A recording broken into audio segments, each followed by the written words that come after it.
Hey Trey, what did you see as the biggest difference between that first and second half for you guys? I think we just picked up the pressure defensively and just got out and ran more and got some better shots and some faster shots. I mean, I think we were going too slow in that first half and just playing too slow, and they were pushing the pace and pushing it at us, and we just knew we had to pick up the pressure, and I think that's what we did in that second half. Do you think there's any like different level of difficulty with a team like you know they're shorthanded, you know they on an 11 game losing streak, like there's so many things against them, so they're kind of playing with that like nothing to lose mentality?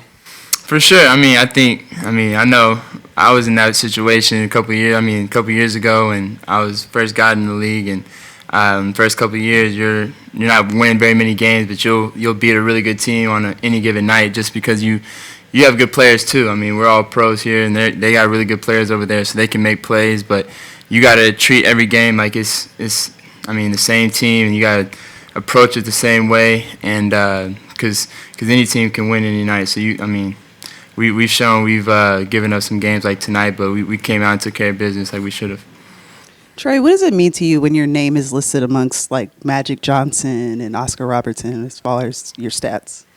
I mean, it's always a blessing and it's always an honor being mentioned with those type of guys and legends because, those are my idols, and I'm a student of the game, so I know all these players that I'm mentioned with, so it's a blessing and an honor, but, I always try to do it with the win, so it's whenever you win, it makes all those type of things feel that much better, and no, for sure, it's always an honor being mentioned with those type of guys. Any other questions? Here we go. Sorry, I did want to ask because I don't know if we spent a whole lot of time talking to you about not getting selected for the All-Star game, but I did want to know with them picking some substitutions recently, were you reached out to for that, and was there any communication with you for being an alternate? I stay in my lane. I don't tell my private business. Fair enough. I don't think we were playing down to those guys. Whenever you have a team that plays hard and they play the right way, you're going to give yourself a chance to win. And San Antonio is going to always play hard, play the right way, meaning, it's going to be five guys out there connected, and they're going to be moving the ball. They're going to be working hard, trying to out-scrap you, and that's just the way they play. And, so you're going to always give yourself a chance. We knew that they were going to come in with that energy and that scrappiness. It took us 24 minutes to start establishing and coming out with that urgency that we needed on both ends of the floor. But I don't think we knew exactly what San Antonio was about. We knew that they had lost 11, but a team that's lost 11 is hungry. They're going to come out and play hungry, and they did. I know it's always an emphasis, but when you score 70 points in the paint, is that something that you love to see, number one? And also, is that an emphasis tonight in particular just to get to the rim? It's always an emphasis. It's always a key for us is to attack, the rim, attack the paint. I love when DeAndre goes to the basket. I think it just opens up his game when he's getting to the rim and, getting to the free throw line. Then his pull-up, it feels a little bit more deadly. But we always want our guys to win the free throw line, attack the paint, attack the rim, try to force the defense to collapse. And I think it puts you in a better rhythm when you're getting kickouts and shooting the three ball. Nate, outside of Bogey, it kind of seemed like the bench struggled a bit tonight. Did you see like a specific reason as to what led that? I just thought that San Antonio in that first half outworked us, and that was our first and second unit, and they're going to have a night like that. Our bench has been pretty good. This team I think is the number one scoring bench in the league, so they're constantly rotating guys in, and those guys are playing free. They are playing aggressive basketball, and tonight, they got the upper hand, I thought, on our bench. I know you spent some time talking about it before the game, but obviously with Saddiq being on the bench, now that you have finished the game and you're still kind of in that waiting period, is there any form of like communication with him through what it's got to be like an incredibly awkward situation? It is. He's in the locker room, so we're talking to him. We just can't put him out on the floor until Golden State makes a decision on what they're going to do. So we can't put him in uniform. We can't run him out on the floor. Tomorrow, a couple of the other guys will be out there shooting, but he can't do anything until that's approved. Have you ever been in a situation like this before? I haven't been in it, but I've heard about situations where guys, they are questioning the physical, and it's just a waiting period. And I think they have until 9 tomorrow to make a decision on it. Any last questions? All right, thanks, Coach.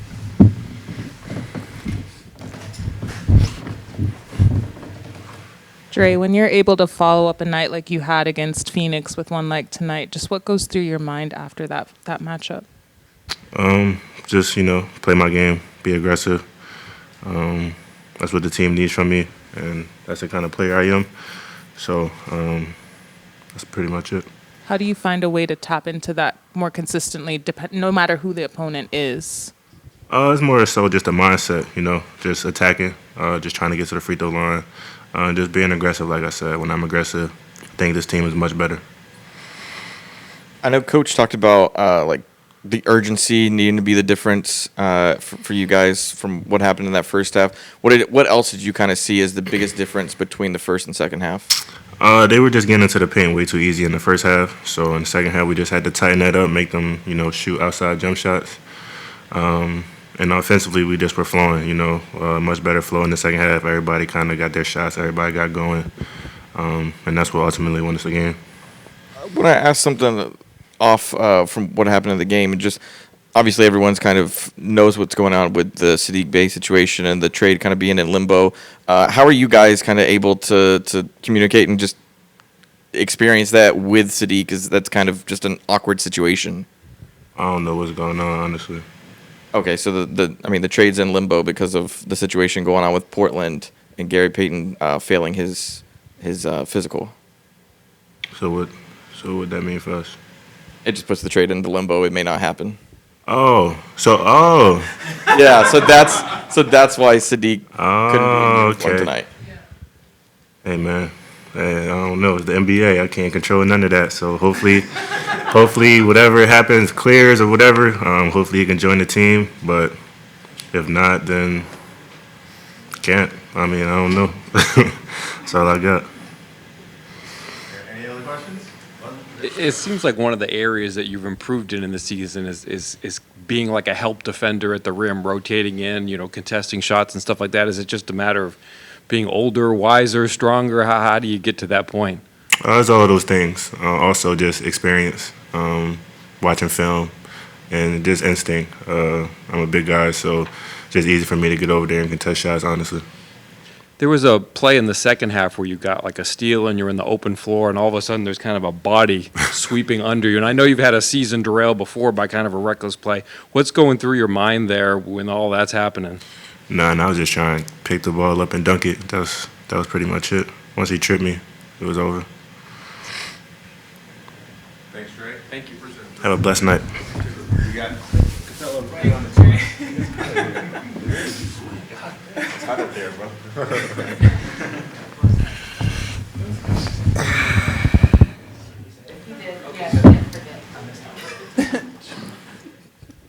Clint, just when you're able to, I guess, kind of drop 70 points in the paint, which is kind of the most you guys have had in regulation, not counting overtime or anything like that. What goes through your guys' mind to attack the basket? That we had the right mindset. I felt like, especially, having the right mindset is one thing, but staying consistent with it is another one. And I felt like we kept it going all along tonight. I was also trying to tell the guards to keep attacking, to not get bored.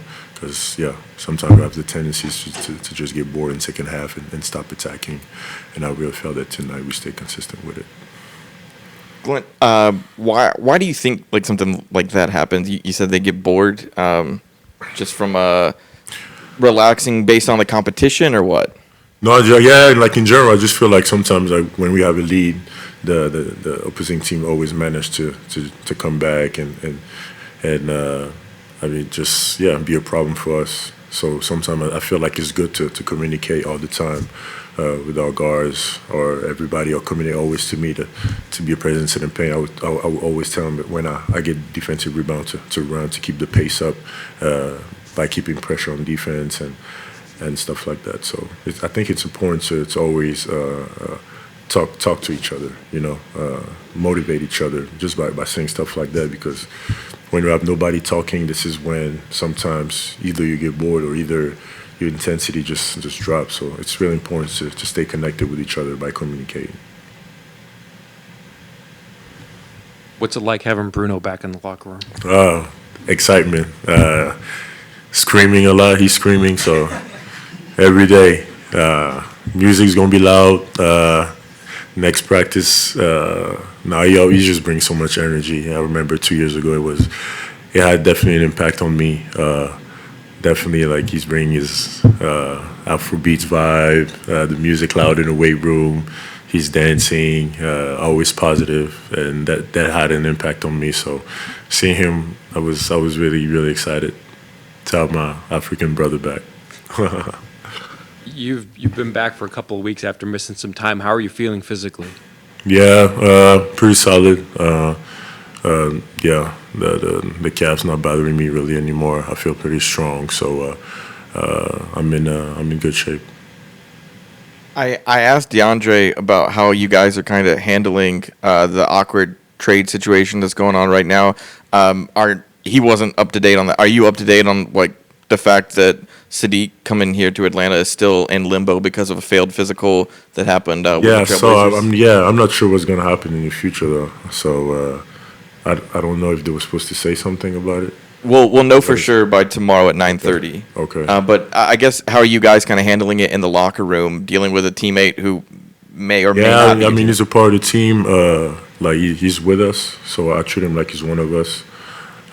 Talking to him, dabbing him up, joking around. So to me, he's one of us. So we'll see what's gonna happen tomorrow, though. Thank you. Appreciate it.